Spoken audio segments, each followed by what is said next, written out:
Hello students, आपका हमारे channel sprinted learning में एक बार फिर से स्वागत है। आज की वीडियो में हम अपने रियल नंबर चैप्टर को क्या करेंगे, स्टार्ट करेंगे, जिसमें हमारा फर्स्ट टॉपिक रहेगा इक्विलिड डिवीजन लेमा। हम इक्विलिड डिवीजन लेमा से हमारे चैप्टर को क्या करेंगे, स्टार्ट करेंगे। जो हमारी पिछली वीडियो थी वहां पर हमने ये देखा था कि टाइप्स ऑफ नंबर्स, कि नंबर किन किन टाइप के होते हैं, ये हमने पिछली वीडियो में देखा था। वो वीडियो इसलिए इंपॉर्टेंट थी क्योंकि उस वीडियो में जो नंबर्स मैंने आपको बताए थे वो चैप्टर में कहीं कहीं क्या होंगे, यूज होंगे। ठीक है, वैसे मैं वीडियो में जहां पर आगे आने वाले चैप्टर में जहां पर भी उन नंबर्स के बारे में कहीं पर भी जिक्र होगा तो एक बार मैं वापस बता दूंगा कि ये नंबर्स ये थे। ठीक है, तो उस चीज की घबराने की कोई बात नहीं है जिन्होंने वो पहले वाली वीडियो नहीं देखी। पर जो सारे नंबर्स को पढ़ना चाहता है कि टाइप्स ऑफ नंबर्स कौन कौन से होते हैं, वो पहली वीडियो देख सकता है। क्लियर है यहां तक? आज हम अपने पहले टॉपिक को क्या करेंगे, स्टार्ट करेंगे। क्लास 10th का फर्स्ट चैप्टर रियल नंबर का फर्स्ट टॉपिक है इक्विलिड डिवीजन लेमा। ठीक है, इस टॉपिक से हम अपने सिलेबस को क्या करेंगे, स्टार्ट करेंगे। नाम से मत घबराइए कि ये क्या है, ये सिर्फ एक मैथमेटिकल टर्म है, इक्विलिड डिवीजन लेमा। ठीक है, जैसे आपने कभी ओम्स लॉ सुना होगा। ठीक है, क्लास 10th में ओम्स लॉ आता है एक, या कोई लॉज होते हैं, न्यूटन्स लॉज ऑफ मोशन। तो एक न्यूटन ने मोशन के बारे में लॉ दिया था। ठीक है, जो आपने क्लास 9th में पढ़ा है, न्यूटन्स लॉज ऑफ मोशन। ठीक है, तो न्यूटन ने मोशन के बारे में कुछ लॉज दिए थे। ठीक है, ये फिजिक्स की चीज है। तो ऐसी मैथ्स में भी तो कोई बंदे आते होंगे ना जिन्होंने अपने बारे में कुछ बताया, जिन्होंने कुछ बताया था मैथ्स के बारे में। तो वही चीज यहां पर है, इक्विलिड डिवीजन लेमा। इक्विलिड ना एक बंदे का नाम था। पहली बात तो यहां क्लियर कि इक्विलिड में सोचो यार कि मैथ्स में कौन सी टर्म आ गई ऐसी, हमने तो कभी पढ़ी नहीं इक्विलिड नाम की कोई चीज। भाई इक्विलिड तो ना एक बंदे का नाम था। ठीक है, ये था एक पर्सन का नाम। पहला तो आप बोझ यहीं से हटा लो कि आपको इक्विलिड का मतलब नहीं पता। इक्विलिड तो एक बंदे का नाम था। ठीक है, जैसे हमारे यहाँ पे राम श्याम होता है, वैसे ही वहां पर इक्विलिड एक बंदे का नाम था जिसने मैथ्स के बारे में कुछ बताया था जो हमने अभी पढ़ना है। ठीक है, आज हम बात करते हैं डिवीजन की। सिर्फ हम आज डिवीजन की बात करेंगे। जो पूरी स्टेटमेंट होगी इक्विलिड डिवीजन लेमा, वो हम कल वाली वीडियो में बात करेंगे। ठीक है, आज हम सिर्फ बात करेंगे डिवीजन पे। क्लियर है? डिवीजन तो आती है, बचपन से करते आ रहे हो। डिवीजन तो बचपन से करते आ रहे हो। डिवीजन मतलब डिवाइड। अब ये मत कह देना कि भाई डिवाइड भी नहीं आती। ठीक है, अब कहो सर मुझे तो डिवाइड भी नहीं पता क्या है, तो भाई आप 10th क्लास में गलत आ चुके हो। यदि आपको डिवाइड के बारे में नहीं पता तो आप 10th क्लास में गलत आ चुके हो। साफ कह रहा हूं मुंह पे आपके। ठीक है, इक्विलिड एक बंदे का नाम था। डिवीजन मतलब एक सिंपल सा डिवाइड वर्ड। अब डिवाइड भी हमें दो तरीके से पता है। मैं बता देता हूं इस चैप्टर में हम किस डिवाइड की बात कर रहे हैं। अब सर डिवाइड कौन से दो होते हैं, सिंपल मैं आपको एक एग्जांपल से समझा देता हूं। मैंने एग्जांपल लिया 25 को मैं 7 से डिवाइड करता हूं। मैंने एग्जांपल लिया 25 को मैं 7 से डिवाइड करता हूं। 7 3 जा 21। ये होता है फर्स्ट टाइप की डिवीजन। ठीक है, इसी में एक डिवीजन और आती है 7 3 जा 21 4। अब क्या होता है कि मान लेते हैं ये, अब देखो 7 4 को तो कंप्लीट डिवाइड करेगा नहीं अब, तो इसलिए हम क्या करते हैं, एक जीरो उतार लेते हैं अपनी तरफ से और यहां पर लगा देते हैं डेसिमल। फिर 7 5 जा 35 5। 7 और 5 को कंप्लीट डिवाइड नहीं करेगा तो एक जीरो और उतार लेते हैं। 7 7 जा 49। फिर अब 1 को डिवाइड नहीं करेगा कंप्लीट, जीरो और उतार ली। 7 1 जा 7। तो इस तरीके से डिवाइड चलती रहेगी, इस तरीके से आंसर भी चलता रहेगा। तो ये दो टाइप की डिवीजन होती है जो हमने पढ़ी आज तक।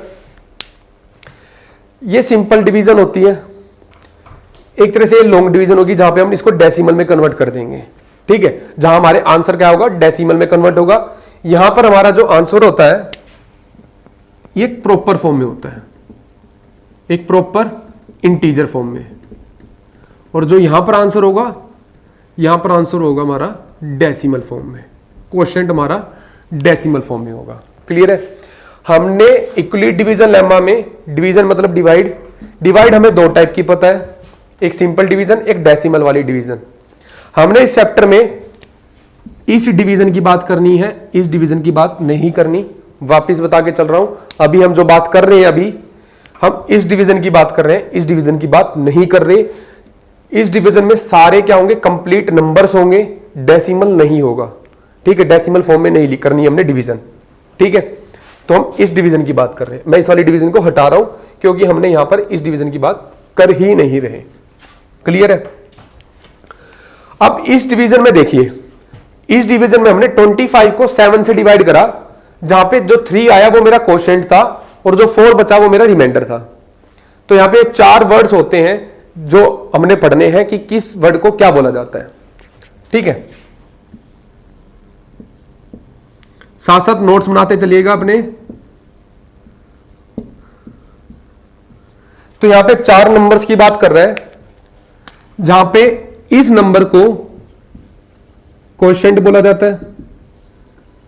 बिल्कुल बेसिक से लेके चलेंगे, ऐसा मान के चलेंगे कि आपको 8th 9th में एक जैसा ही महसूस होगा। बिल्कुल बेसिक से लगा के चलेंगे, ज्यादा कोई दिक्कत नहीं आएगी।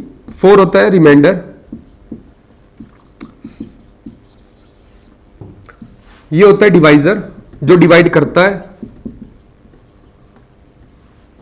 और ये होता है डिविडेंड। एक डिवीजन में ये 4 नंबर होंगे ही होंगे, और मैं इस डिवीजन की बात कर रहा हूं। ठीक है? किसी भी डिवीजन में ये 4 नाम आपको हमेशा मिलेंगे। डिवाइजर जो डिवाइड करता है, डिवाइजर जो डिवाइड करता है, डिविडेंड जो डिवाइड होता है, क्वोशिएंट जो आंसर आएगा, रिमाइंडर जो बचेगा, जो कंप्लीट डिवाइड नहीं होने के बाद बचता है। ये 0 भी हो सकता है, वो आगे देखेंगे। डिवाइजर, डिविडेंड, क्वोशिएंट, रिमाइंडर, ये 4 चीजें ना आपको हर डिवीजन में मिलेंगी। ये 4 चीजें आपको हर डिवीजन में मिलेंगी ही मिलेंगी। यहां तक क्लियर है ये बात? ठीक है? किसी भी डिवीजन में ये 4 चीजें मिलेंगी ही मिलेंगी। एक बार नोट डाउन कर लीजिए, पॉज करके मैं फिर रब कर देता हूं इस वाले पोर्शन को। ठीक है? अब मैं वापस से उस डिवीजन को लिखता हूं, फिर हम अच्छे से समझते हैं इस डिवीजन को।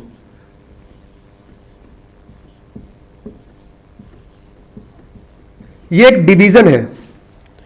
मैं अब 6th क्लास में बात करूं, जब मैं 6th क्लास में होता था, मैं तो मेरी बात कर रहा हूं, जब मैं 6th क्लास में होता था ना, तो वहां पर ना हमें डिवीजन नई नई होती थी, या 6th क्लास से पहले की बात है, मेरे को एग्जैक्ट क्लास याद नहीं है, पर जब हम छोटे होते थे, 6th 5th क्लास में होते थे, जब हम पहली बार डिवीजन पढ़ना स्टार्ट करते थे, तो वहां पे ना मैडम या सर हमें एक चीज बताते थे, बेटा यदि आपने ना अपनी डिवीजन को चेक करना है कि आपने ठीक करी है या नहीं करी। सर या मैडम हमें कहते थे, यदि आपने चेक करना है कि डिवीजन ठीक करी या नहीं करी, तो आप क्या करो, इस वाले नंबर को इससे क्या करो, मल्टीप्लाई करो। इस वाले नंबर को इससे क्या करो, मल्टीप्लाई करो। जो आया उसमें क्या कर दो, ये ऐड कर दो। ऐसा कुछ बताते थे ना आपको स्कूल में, या जब आप छोटे होते थे, डिवीजन चेक करने का तरीका क्या होता है, इस नंबर को इससे मल्टीप्लाई करो, जो आया उसमें ये ऐड कर दो। तो यदि आपके पास ये नंबर मिल जाए आपको वापिस, तो आपकी डिवीजन क्या है, ठीक है। तो आपका जो आपने जो डिवीजन करी है वो क्या है, ठीक करी है। ऐसा ही बचपन में बताया जाता था। अब करके देखते हैं। 7 को 3 से मल्टीप्लाई करा तो क्या बचा, क्या आया, 21। फिर 21 में हम 4 ऐड करेंगे तो क्या आया, 25। अब ये 25 इसके साथ मैच कर रहा है, तो मैं यहां से क्या कह सकता हूं, मेरी डिवीजन जो मैंने यहां करी है वो मेरी ठीक डिवीजन है। क्लियर है यहां तक? तो ये डिवीजन चेक करने का तरीका होता था ना कि इस नंबर को इस नंबर से मल्टीप्लाई करें और जो आया उसमें रिमाइंडर क्या कर दें, ऐड कर दें।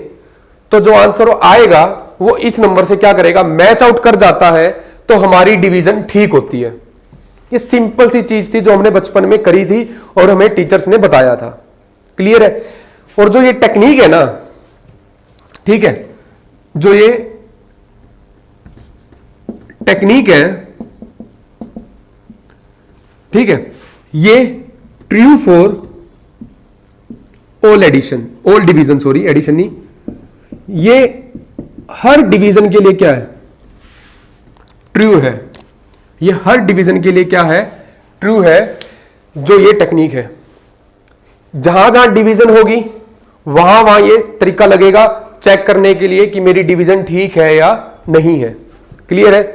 तो ये जो स्टेटमेंट है ये हर डिवीजन के लिए क्या होती है, सही होती है। ठीक है, डिवीजन होगी तो वहां पर ये स्टेटमेंट लगेगी ही लगेगी। अब जो ये स्टेटमेंट लिखी है ना, ये आपको दिखने में बड़ी आसान लग रही हो, यार ये चीज तो मैं बचपन से पता है, पर भाई जो ये चीज पढ़ रहे हो ना, वो यही चीज है। बस अब समझ गए ना आप। ये एक सिर्फ मैथमेटिकल नाम है, मैथमेटिकल डिक्शनरी में एक स्टेटमेंट है, ठीक है, जिसका यूज आप बचपन से करते आ रहे हो, बस उसको आपको पता नहीं था कि इस चीज को ये बोलते हैं। ठीक है, इसी जो ये चीज लिखी है ना, एक तरह से ये यही चीज है। अब इसको हम आगे देखेंगे। अभी आप भावनाओं में मत बह जाना, जिसने पहले चैप्टर पढ़ा हुआ है, सर आप अभी थोड़ा गलत बता रहे हो। अभी हम आगे इसको अच्छे से कर लेंगे। अभी मैं सिर्फ आपको ऊपर ऊपर से बता रहा हूं कि जो ये चीज है ना, वो लगभग यहीं कहीं से आई है और ये आप बचपन से पढ़ते आ रहे हो। तो ये कोई चीज मुश्किल नहीं है, जो आप ये पढ़ोगे ना, ये कोई चीज मुश्किल नहीं है, बहुत आसान चीज है, आगे आप समझ जाओगे। ठीक है, 7 × 3 + 4 25 आ गया। ये लाइन जो है वो हर डिवीजन के लिए सही होगी। मैं कोई भी डिवीजन लिख देता हूं। मैंने लिख दी 250 को मैंने कर दिया 7 से डिवाइड,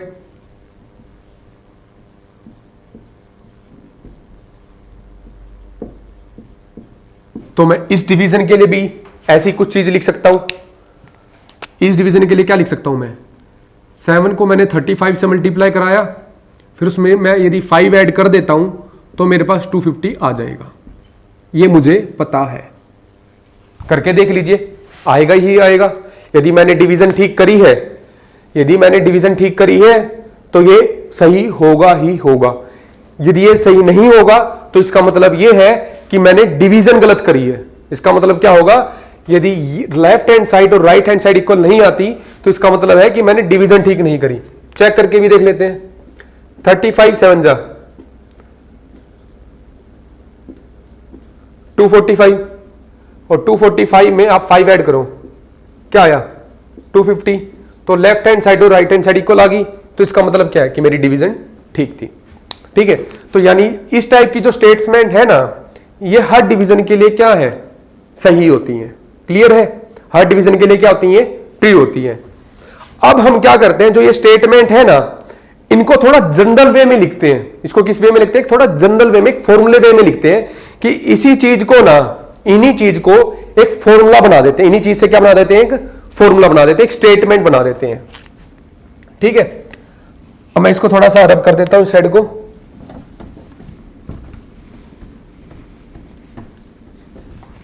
अब इन्हीं चीज से एक फॉर्मूला बना देते हैं।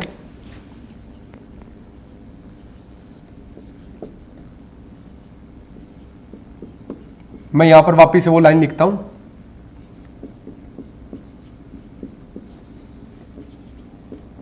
(25 = 7 × 3 + 4 हर डिवीजन के लिए ट्रू है। अब इस वाली डिवीजन में देखिए, जो ये 25 है इसको क्या बोला जाता है डिवीजन में, जो ये 25 है इसको डिवीजन में क्या बोला जाता है, डिविडेंड। तो 25 की जगह मैं लिख सकता हूं डिविडेंड। 7 को क्या बोला जाएगा, डिवाइजर।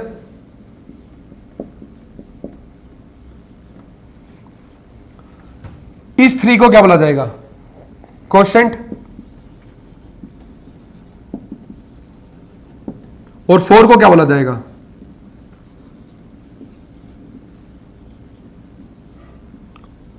डिवीजन में जो हमने ये है यहां पर 4 क्या है, रिमाइंडर। तो देखो हमने एक सिंपल डिवीजन के एग्जांपल से हमने ये फॉर्मूला बना लिया। हमने एक स्टेटमेंट लिख दी, dividend equals to divisor into quotient plus remainder. एक सिंपल सा एग्जांपल लिया, उसको अच्छे से समझा, फिर हमने ये चीज लिख दी। ठीक है, ये क्या है, ट्रू फॉर ऑल डिविजन्स। एक जनरल स्टेटमेंट लिख दी जो हर डिवीजन प्रोसेस के लिए क्या है, ट्रू है। हर डिवीजन प्रोसेस के लिए जो क्या है, ट्रू है। अब कई बार आपको ये फॉर्मूला यूज करना होगा तो आपको सिंबल्स लगाने पड़ेंगे, क्योंकि आप बार बार इतनी बड़ी स्टेटमेंट तो लिख नहीं सकते क्वेश्चंस के अंदर, आंसर्स के अंदर। तो इसको हम क्या करते हैं, शॉर्ट फॉर्म कर देते हैं। हर एक वर्ड को हम क्या दे देते हैं, एक सिंबल दे देते हैं। ठीक है, एक अल्फाबेट से इनको क्या करा जाएगा, रिप्रेजेंट करा जाएगा। डिविडेंड को रिप्रेजेंट करा जाता है ए से, डिवाइजर को रिप्रेजेंट करा जाता है बी से, क्वोशिएंट को रिप्रेजेंट करा जाता है क्यू से, और रिमाइंडर को रिप्रेजेंट करा जाता है आर से। तो बन गया एक सिंपल सा फॉर्मूला या एक सिंपल सी statement, A is equals to B Q plus R. तो एक सिंपल सी स्टेटमेंट है जो हर डिवीजन के लिए सही है, जो हर डिवीजन के लिए बिल्कुल सही है। जहां पर ए डिविडेंड का काम कर रहा है, बी डिवाइजर को रिप्रेजेंट कर रहा है, क्यू कोशेंट को रिप्रेजेंट कर रहा है, आर रिमाइंडर को रिप्रेजेंट कर रहे हैं। और यही चारों चीज किसके अंदर होती है, एक सिंपल डिवीजन के अंदर होती है। क्लियर है यहां तक। और ये हमने स्टेटमेंट निकाल ली, खुद निकाल ली। देखो मैं ना अपना प्रोसेस बता देता हूं कि मैं काम कैसे करवाऊंगा आपको। आपको ये थोड़ी चीजें बोरिंग लग रही होंगी पर आगे इंटरेस्टिंग बनेंगी डे बाय डे। देखो कैसे, देखो मैथ्स करवाने के ना 2-3 तरीके होते हैं पढ़ाने के, क्वेश्चंस करने के बहुत तरीके होते हैं। जैसे ना कई टीचर्स आपको मैथ्स करवाते हैं, मैथमेटिक्स पढ़ाते हैं, स्टेटमेंट पहले आपको बताई जाएगी। पहले आपको क्या बताई जाएगी, स्टेटमेंट बताई जाएगी। फिर उसके ऊपर ना आपको एग्जाम्पल करवा दिया जाएगा। पहले स्टेटमेंट करवाई गई, फिर उसके ऊपर आपको एग्जाम्पल करवा दिया। बच्चे बड़े खुश। जैसे मैं आपको बताता हूं कैसे। मैंने आपको एग्जाम्पल करवाने से पहले ना मैं आपको पहले ही ये स्टेटमेंट बता देता। इसमें टाइम बहुत कम लगता है। जब इस तरीके से पढ़ाया जाता है ना, एक स्टेटमेंट बताई, उसके ऊपर एग्जाम्पल करवा दिया, बात खत्म। ये चीज प्रोसेस करने में ना टाइम बहुत कम लगता है। जैसे मैंने आपको स्टेटमेंट बताई, A is equal to B Q plus R. A को ये बोलते हैं, बी को ये बोलते हैं, इसको ये बोलते हैं, इसको ये बोलते हैं। ठीक है, बच्चा समझ गया।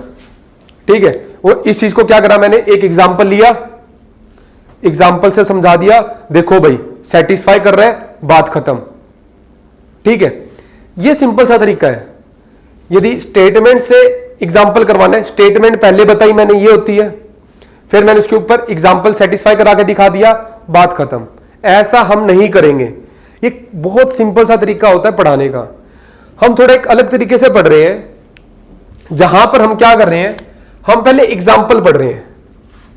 ठीक है, जो हमने बचपन से सुने हुए हैं, बिना स्टेटमेंट को जानते हुए। ठीक है, बिना स्टेटमेंट, हमें नहीं पता क्या स्टेटमेंट है, हमने एग्जाम्पल पढ़ा हुआ है, बचपन से डिवीजन करते आ रहे हो। ठीक है, उस एग्जाम्पल से सीखते सीखते हमने स्टेटमेंट बना दी। ठीक है तो एक ही बात। हमने स्टेटमेंट से एग्जाम्पल पे नहीं गए, हम एग्जाम्पल से स्टेटमेंट हमने खुद ने बनाई है। ठीक है, आपको मैंने बताई नहीं कि ये स्टेटमेंट ऐसे होती है, भाई समझ लो कि ये स्टेटमेंट होती है, फिर उसके ऊपर मैंने 2 एग्जाम्पल करवाए, फिर आपको समझ आ गया कि हाँ स्टेटमेंट ऐसी होती है, बिल्कुल ठीक है भाई, ये एग्जाम्पल में सेट हो रही है। हमने ऐसे नहीं करा। हमने आपको क्या करवाया, पहले एग्जाम्पल करवाए 2-3, फिर उस एग्जाम्पल से स्टेटमेंट आपने खुद ने बनाई। हम इस तरीके से चलेंगे, हम इस तरीके से काम करेंगे। इसमें क्या होगा, बस थोड़ा सा जो टाइम है ना, वो थोड़ा सा ज्यादा लगता है, पर कोई दिक्कत नहीं, टाइम हमारे पास बहुत है। ठीक है, तो हम इस तरीके से चलेंगे। क्लियर है कि हम आपको एग्जाम्पल करवाएंगे, फिर स्टेटमेंट आप खुद बनाओगे। देखना आगे, मैं नहीं बनवाऊंगा स्टेटमेंट, आप खुद बनाओगे स्टेटमेंट।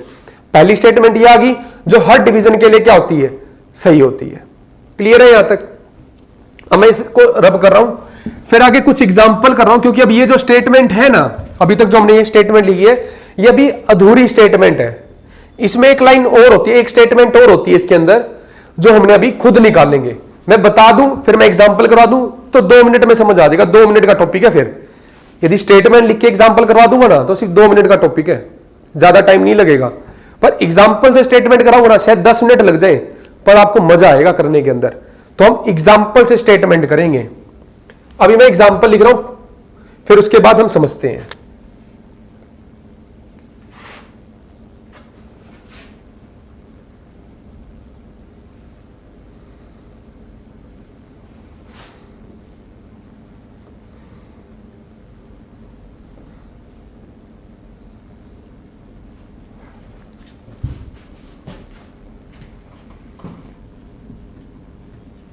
ट्वेंटी 25 को 7 से डिवाइड करना है, 26 को 7 से, 27 को 7 से, 28 को 7 से, इसी तरीके से 29 को, 41, 42, 43। अब ये मत सोचना सर पागल हो गए हैं, ठीक है। ये मैंने एग्जाम्पल्स लिखे, बहुत सिंपल से एग्जाम्पल है, जहां हमने इन नंबर्स को 7 से डिवाइड करना है, जहां हमने इन नंबर्स को क्या करना है, 7 से डिवाइड करना है। ये ना एग्जाम्पल आपको बड़ा छोटा सा लग रहा हो और आपको लग रहा हो यार क्या बोरिंग सी चीज करवा रहे हो, पर ये जब मैं इसको सोल्यूशन लिखूंगा ना सारे, तो आपको सेकंड स्टेटमेंट ना खुद ही क्लियर हो जाएगी। अब मैं सारी डिवीजन लिख देता हूं आपको क्लियर करके।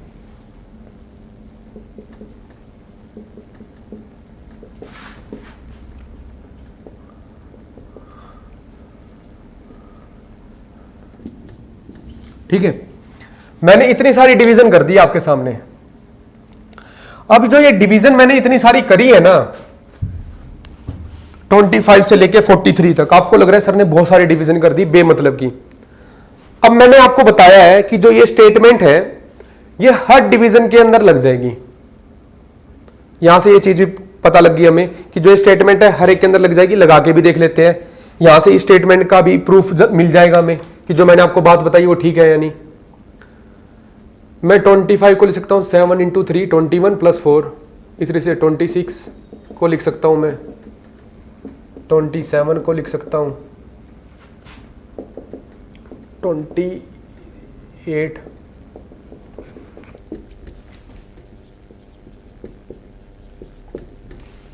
तो मैं इस तरीके से हर डिवीजन को लिख सकता हूं। मैं इस तरीके से हर डिवीजन को लिख सकता हूं ब्लैक मार्कर से जो मैंने लिखा हुआ है। तो आप ना इस डिवीजन में एक चीज याद रखिए, मैं यहां पर ये नंबर को लगातार बढ़ाता चल रहा हूं, ठीक है, इस नंबर को मैं लगातार बढ़ाता चल रहा हूं, पर मैं हर नंबर को ना 7 से डिवाइड कर रहा हूं। गांठ मान लो, मैं हर नंबर को किससे डिवाइड कर रहा हूं, 7 से। हर नंबर को किससे डिवाइड कर रहा हूं, 7 से। 7 यहां पे बड़ा सारा 7 लिख देता हूं, याद रहे आपको कि मैं किससे डिवाइड कर रहा हूं, 7 से। याद रहे मैं किससे डिवाइड कर रहा हूं, 7 से डिवाइड कर रहा हूं। अब आप ना ध्यान से रिमाइंडर पे ध्यान दो, सिर्फ अपने रिमाइंडर पे ध्यान दो, ठीक है, अपने आप रिलेशन निकल आएगा आपका। याद रखो पहली चीज, मैं किससे डिवाइड कर रहा हूं हर नंबर को, 7 से। किससे डिवाइड कर रहा हूं, 7। दूसरी चीज, अब आप सिर्फ ना रिमाइंडर पे फोकस करो, सिर्फ आप किस पे फोकस करो, रिमाइंडर पे, रिलेशन अपने आप निकल आएगा। यहां पर रिमाइंडर 4, रिमाइंडर 5, 6, 0, 1, 2, 3, 4, 5, 6, 0, रिमाइंडर 1, इसमें reminder 2, reminder 3, reminder 4, reminder 5, reminder 6, reminder 0, reminder 1। आपने हर एक के रिमाइंडर लिख लिए। पहली चीज थी, याद रखो हम डिवाइड 7 से कर रहे हैं। दूसरी चीज, रिमाइंडर को फोकस करो। तीसरी चीज, रिमाइंडर को इस 7 से देखो कि क्या रिलेशन निकल रहा है दोनों में। डिवाइड 7 से कर रहे हैं और रिमाइंडर क्या आया। दोनों में एक रिलेशन निकलेगा आपका। देखो, रिमाइंडर 4 के बाद आया 5, 5 के बाद आया 6, 6 के बाद आया 0, 0 के बाद आया 1, फिर 2, फिर 3, फिर 4, फिर 5, फिर 6, फिर 0, फिर 1 2 3 4 5 6, फिर 0। तो आपको यहां पे क्या लग रहा है? क्या मेरा रिमाइंडर रिपीट कर रहा है? सोचो, रिमाइंडर 0 1 2 3 4 5 6 0, फिर 1 2 3 4 5 6 0, फिर 1 2 3 4 5 6 0। तो यहां से मुझे पता लगा कि मैं डिवाइड कितना भी आगे तक करता चला जाऊं, रिमाइंडर मेरा क्या कर रहा है? रिपीट कर रहा है। लग रहा है ना आपको? 0 1 2 3 4 5 6, फिर 0 1 2 3 4 5 6, 0 1 आगे वो डिवाइड करोगे तो वापस 0 1 2 3 4 5 6 रिपीट। तो यहां से पहला पॉइंट मेरे पास क्लियर हो गया, जो मेरा रिमाइंडर है वो क्या कर रहा है? रिपीट कर रहा है। क्लियर है यहां तक? आपने एक स्टेटमेंट और निकाली, जो रिमाइंडर है वो मेरा क्या कर रहा है? रिपीट कर रहा है। अब दूसरी चीज और देखते हैं। मैं डिवाइड 7 से कर रहा हूं। डिवाइड किससे कर रहा हूं मैं? 7 से। रिमाइंडर मेरा 6 आ गया, 0 से 1 आया, 1 से 2, 2 से 3, 3 से 4, 4 से 5, 5 से 6, 6 के बाद क्या आना चाहिए था? 7 आना चाहिए था ना, पर रिमाइंडर कितना आया? 0। रिमाइंडर 0 का मतलब होता है कंप्लीट डिवाइड होना। रिमाइंडर 0 का मतलब होता है कंप्लीट डिवाइड होना। जैसे ही रिमाइंडर 6 से 7 होना चाहिए था, वहां पर जाके क्या होगी? कंप्लीट डिवीजन आ गई। जैसे ही रिमाइंडर मेरा 6 से 7 होने वाला था, वहां पर जाके मेरा क्या हो गया? कंप्लीट डिवाइड हो गया। मेरा नंबर क्या हो गया? Complete divide. और रिमाइंडर कितना आ गया? 0। रिमाइंडर वापस 1 आया, फिर 2 आया, 3 आया, 4 आया, 5 आया, 6 आया, फिर रिमाइंडर 7 नहीं आया, फिर रिमाइंडर कितना आया? 0 आया। और रिमाइंडर 0 का मतलब कंप्लीट डिवाइड हो गया। रिमाइंडर 0 का मतलब कंप्लीट डिवाइड हो गया। तो आप यहां से कह सकते हो कि रिमाइंडर ना कभी 7 नहीं आ सकता। और 7 क्या था? जिससे मैं डिवाइड कर रहा हूं। ये मैंने इतने सारे एग्जांपल लिखे, कहीं पर भी आपको रिमाइंडर 7 आता दिखाई दे रहा है? जैसे ही 7 आने वाला होता है ना, रिमाइंडर 0 आ जाता है। और रिमाइंडर 0 मतलब कंप्लीट डिवाइड हो रहा है।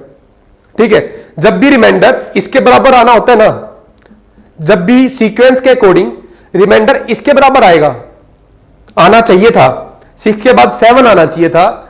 जब भी रिमाइंडर इसके बराबर आना चाहेगा ना, डिवीजन कंप्लीट हो जाएगी, एक कंप्लीट डिवीजन बनेगी। और रिमाइंडर वहां पे कितना आ जाएगा? 0। तो रिमाइंडर कभी भी इसके बराबर नहीं आ सकता।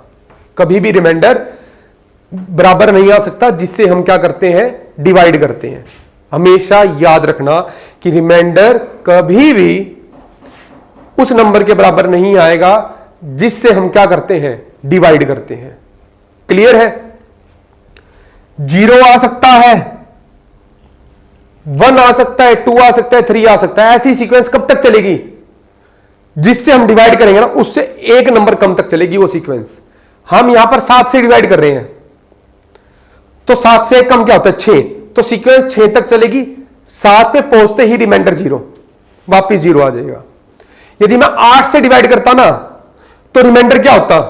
0 आ जाता, 1 आ जाता, 2 आ जाता, 3 4 5 6 7। मैं 8 से डिवाइड करता, यानी तो जैसे ही रिमाइंडर 8 होता, वो 0 हो जाता और कंप्लीट डिवाइड हो जाता। तो रिमाइंडर कभी 8 नहीं आएगा यदि मैं 8 से डिवाइड करता हूं। क्लियर है यहां तक? रिमाइंडर कभी भी उसके बराबर नहीं आएगा जिससे हम क्या करते हैं? डिवाइड करते हैं। उससे एक कम होकर रुक जाएगा। ठीक है? और जैसे ही वो उसके बराबर होगा, वो 0 में कन्वर्ट हो जाएगा और फुल डिवीजन हो जाएगी वहां पर। क्लियर है यहां तक? यही स्टेटमेंट थी जो मैंने आपको बतानी थी। हमने यही स्टेटमेंट कहां से पढ़ी? एग्जाम्पल से समझ के पढ़ी कि रिमाइंडर कभी भी उसके बराबर नहीं होगा जिससे हम क्या करेंगे? डिवाइड करेंगे। ठीक है? ये याद रखना।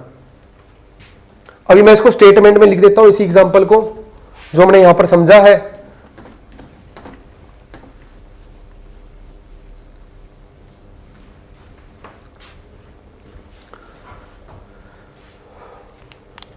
जो हमारा रिमाइंडर है R, रिमाइंडर को R से डिनोट करते हैं। जो हमारा रिमाइंडर है R, वो हमेशा B से, B मतलब जिससे हम डिवाइड करते हैं, डिवाइजर। जो r है वो हमेशा डिवाइजर से छोटा होगा। जैसे ही रिमाइंडर डिवाइजर के बराबर होना चाहिए था, वैसे ही रिमाइंडर 0 हो जाएगा और वो कंप्लीट डिवीजन हो जाएगी वहां पर।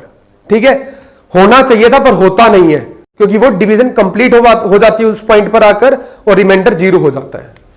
ठीक है, रिमाइंडर हमेशा b से छोटा होगा। रिमाइंडर 0 हो सकता है, रिमाइंडर 0 हो सकता है ना जब कंप्लीट डिवाइड हो जाए। जहां पर रिमाइंडर 0 नहीं होगा, जहां पर रिमाइंडर 0 नहीं होगा उसका मतलब क्या है कि कंप्लीट डिवाइड नहीं है। क्लियर है यहां तक? तो तीनों पॉइंट हमेशा याद रखना, रिमाइंडर 0 भी हो सकता है और नहीं भी हो सकता, बट हमेशा b से छोटा मिलेगा। तो हम अपनी दूसरी स्टेटमेंट लिखते हैं यहां पर, जो मेरा रिमाइंडर है वो हमेशा b से छोटा होगा। जो मेरा रिमाइंडर होगा वो b से छोटा होगा, जिससे हम डिवाइड करते हैं, और साथ ही साथ 0 के बराबर भी हो सकता है। 0 के बराबर भी हो सकता है रिमाइंडर, और वो कब होता है? जब वो कंप्लीट डिवाइड हो जाए। ठीक है, जब b किसी नंबर को क्या कर दे? कंप्लीट डिवाइड कर दे। और साथ ही साथ रिमाइंडर 0 से बड़ा भी हो सकता है। रिमाइंडर 0 से बड़ा भी हो सकता है। तो हमने दो सिंबल्स को एक साथ लिख दिया, रिमाइंडर 0 के बराबर भी हो सकता है और 0 से बड़ा भी हो सकता है। क्लियर है? तो इन दो सिंबल्स को जब हम एक साथ लिखते हैं ना, तो इस तरीके से लिखा जाता है, एक ही बात है। ठीक है, तो मैं एक ही चीज लिख देता हूं, रिमाइंडर जो है हमारा वो 0 के बराबर भी हो सकता है और 0 से बड़ा भी हो सकता है, बट हमेशा b से छोटा मिलेगा। ये हो गई दूसरी स्टेटमेंट, और ये हमने एग्जाम्पल से समझ ली है, जो हमने पहले आपको कराए थे। एग्जाम्पल से हमने ये चीज अपने आप ही निकाल ली। क्लियर है? यहां तक हमने वहां पे इतने सारे एग्जाम्पल करे, कभी आपको लगा कि रिमाइंडर मेरा जिससे मैं डिवाइड करा उसके बराबर आ सकता है? नहीं, जैसे ही उसके बराबर आना चाहिए था रिमाइंडर 0 हो गया, यानी कंप्लीट डिवीजन होगी उस पॉइंट पर आगे। ठीक है, जैसे ही रिमाइंडर b के बराबर आने की कोशिश करेगा या आना चाहिए था, वैसे ही वो डिवीजन क्या हो जाएगी? कंप्लीट हो जाएगी और रिमाइंडर 0 की तरफ क्या हो जाएगा? कन्वर्ट हो जाएगा। ठीक है, रिमाइंडर 0 या 0 से बड़ा होगा और b से हमेशा क्या पाएगा? छोटा पाएगा। ये दो स्टेटमेंट आपको हमेशा याद रखनी है। ये जो दो स्टेटमेंट है ना, ये जो दो स्टेटमेंट है, ये हर डिवीजन प्रोसेस के लिए, हर डिवीजन के लिए ट्रू होती हैं। आपको ये दो स्टेटमेंट हमेशा ही याद रखनी है। हर डिवीजन की, जहां पर भी मैं डिवीजन की बात करूंगा वहां पर ये दोनों ही स्टेटमेंट क्या होंगी? बिल्कुल सही होंगी। ठीक है यहां तक? ठीक है, और इन्हीं दो स्टेटमेंट से, ये जो दो स्टेटमेंट है ना, यूक्लिड ने दी थी। ठीक है, जो ये दो स्टेटमेंट है ये किसने दी थी? यूक्लिड ने दी थी। और वही हमने पढ़ना है, यूक्लिड डिवीजन लेमा। लेमा का वर्ड हम कल कर लेंगे पूरा अच्छे से समझ के कि यूक्लिड डिवीजन लेमा है क्या टोटल चीज। ठीक है, तो आपको ये समझ आ गया ना कि यूक्लिड डिवीजन कोई बड़ी चीज नहीं है। ये आप बचपन से पढ़ते आ रहे हो, एक डिवीजन और डिवीजन की थोड़ी बहुत एप्लीकेशंस, जो ये दोनों हैं, ये हमने एग्जाम्पल से अच्छी तरीके से समझ ली है कि क्या होती है। मैं एक सिंपल वापिस आपको 2 मिनट की एक चीज करवा देता हूं, फिर हम आज की क्लास को यहीं रोकेंगे, फिर हम नेक्स्ट वीडियो में यूक्लिड डिवीजन लेमा को कंप्लीट करने की तरफ ले जाएंगे। ठीक है, मैं मानो एक एग्जांपल करवा रहा हूं आपको। मैंने यहां पे लिखा m, m कोई भी नंबर है, m इज एन नंबर। मैं इसको 8 से डिवाइड करवा रहा हूं। ठीक है, मैं m क्या था? कोई भी नंबर था, मुझे नहीं पता भी क्या है। Let m is an number, और मैं इसको डिवाइड किससे करा रहा हूं? 8 से।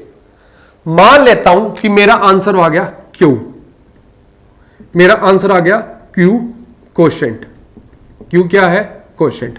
आंसर कुछ भी आ गया मेरा, मुझे नहीं पता क्या आएगा, बट जो मैं रिमाइंडर है, जो मेरा इस क्वेश्चन में रिमाइंडर आएगा ना, जो इस क्वेश्चन में मेरा रिमाइंडर आएगा डिवीजन करने के बाद, जो मेरा रिमाइंडर आएगा उसकी मुझे ना पहले से ही पॉसिबल वैल्यूज पता है। यदि मैं किसी m नंबर को 8 से डिवाइड करवा रहा हूं, ठीक है, तो कुछ ना कुछ डिवीजन होगी और लास्ट में रिमाइंडर बचेगा, उसकी मुझे पॉसिबल वैल्यूज पहले से ही पता है। और पॉसिबल वैल्यूज क्या होंगी, क्योंकि मुझे पता है रिमाइंडर हमेशा b से क्या होगा, छोटा होगा, और 0 या 0 से बड़ा हो सकता है। तो रिमाइंडर मेरा 0 हो सकता है, 1 हो सकता है, 2, 3, 4, 5, 6, 7, यहां तक मेरी रिमाइंडर की पॉसिबल वैल्यूज है इस क्वेश्चन में। बट कभी 8 नहीं हो सकता, ये कभी 9 नहीं हो सकता, इस तरीके से नहीं होगा। जैसे ही m चेंज करेगा, मानो m की कुछ वैल्यू है तो इनमें से कुछ रिमाइंडर आ जाएगा। मान लेते हैं m है 9,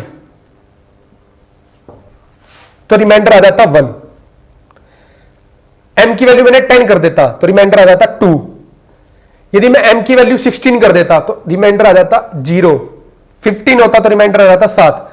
बट कभी भी रिमाइंडर जो होगा ना इस क्वेश्चन में, वो कभी इनसे बाहर नहीं होगा, हमेशा इन्हीं वैल्यूज में से कुछ ना कुछ क्या होगा, मेरा रिमाइंडर होगा, जो इस स्टेटमेंट को क्या करता है, सेटिस्फाई करता है।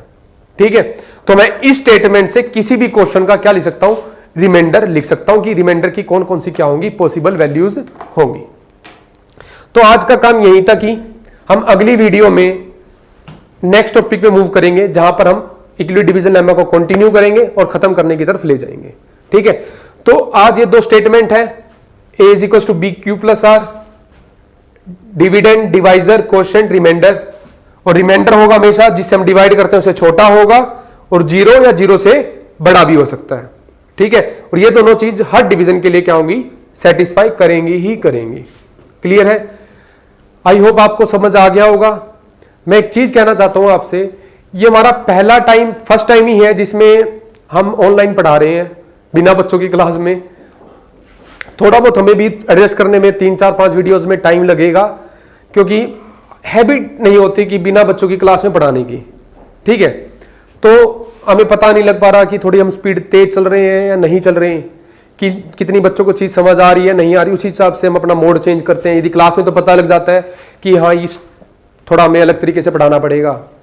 तो यदि आपको कोई चीज समझ नहीं आ रही, यदि आपको कोई सजेशन देना है हमें, आप इस तरीके से पढ़ाइए, उस तरीके से पढ़ाइए, थोड़ी स्पीड तेज करिए, कम कीजिए, तो आप क्या करिए, हमें कमेंट कर सकते हैं, ताकि उन चीजों में हम क्या ला पाए, अपना सुधार ला पाए।